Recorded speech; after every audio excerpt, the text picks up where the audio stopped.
प्रभाग क्रमांक 16 येथील मोदी भागातील चिंचलवार वस्ती 3 नंबर चाळ, काटकर यांची लाईन, त्यानंतर साईबाबा चौक आणि श्रीराम हॉस्पिटल अग्रवाल डॉक्टर यांच्या परिसरातील प्रत्येक भागात पाणी येत नव्हतं. गेल्या 3 महिन्यापासून हा प्रत्येक वाल चेक करून बघितलं. लोखंडे साहेब असतील, कंदलगावकर साहेब, SI शिवाजी नरोडे, आम्ही सातत्याने पाणी आल्या दिवशी त्या भागात फिरत होतो, पण त्यांना पाणीच येत नव्हतं. बऱ्याच ठिकाणी वाल चेक करून बघितलं, वाल बसवण्यात आलं, पण अडचणी खूप होत्या, पाणी मिळत नव्हतं.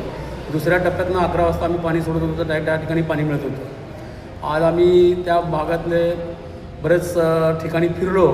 मग नगरसेविका कल्पनाताई कदम यांनी की संबंधित अधिकाऱ्यांना सूचना केल्या की इंडोस्कोपी लाईन, प्रत्येक लाईनमध्ये इंडोस्कोपी करून पहा, जेणेकरून त्या पाईपलाईनमध्ये कुठं वाल बंद असतील किंवा काय वाल बंद असतील किंवा चोकअप झालं असेल तर ते तपासताना आज मोदी भागामध्ये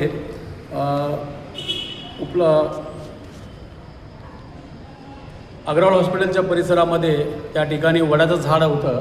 त्या वडाच्या झाडामुळं पाईपलाईनमध्ये वडाच्या पारंब्या घुसल्या आणि पूर्ण पाईपलाईन चोकअप होती. ज्या ठिकाणी एंडोस्कोपी करून जेव्हा बघितलं तर त्या ठिकाणी पूर्ण पाईपलाईनमध्येच पारंब्या होत्या वडाच्या. त्या इथून लांबलचक मोठ्या पारंब्या होत्या, त्यामुळं पुढं पाणीच जात नव्हतं. त्यामुळं पाण्याचा प्रवाह त्या ठिकाणी थांबला होता.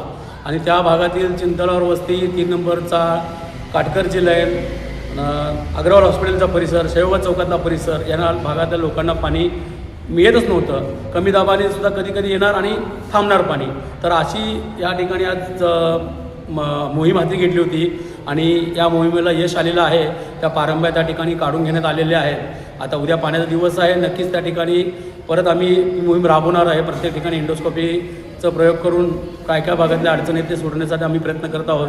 नगरसेविका कल्पना कदम यांनी ही मोहीम हाती घेतल्यामुळं नागरिकांनी समाधान व्यक्त केलं.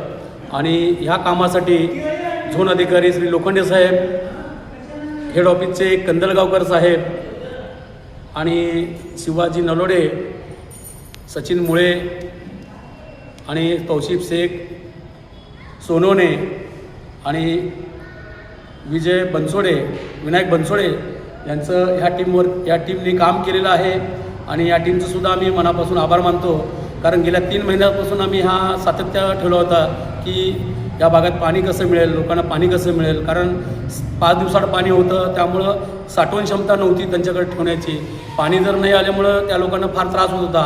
ती समस्या सोडवण्यासाठी आज एक पहिली मोहीम यशस्वी झाली. त्याबद्दल मी त्या सर्वांच्या टीमचा आभार मानतो.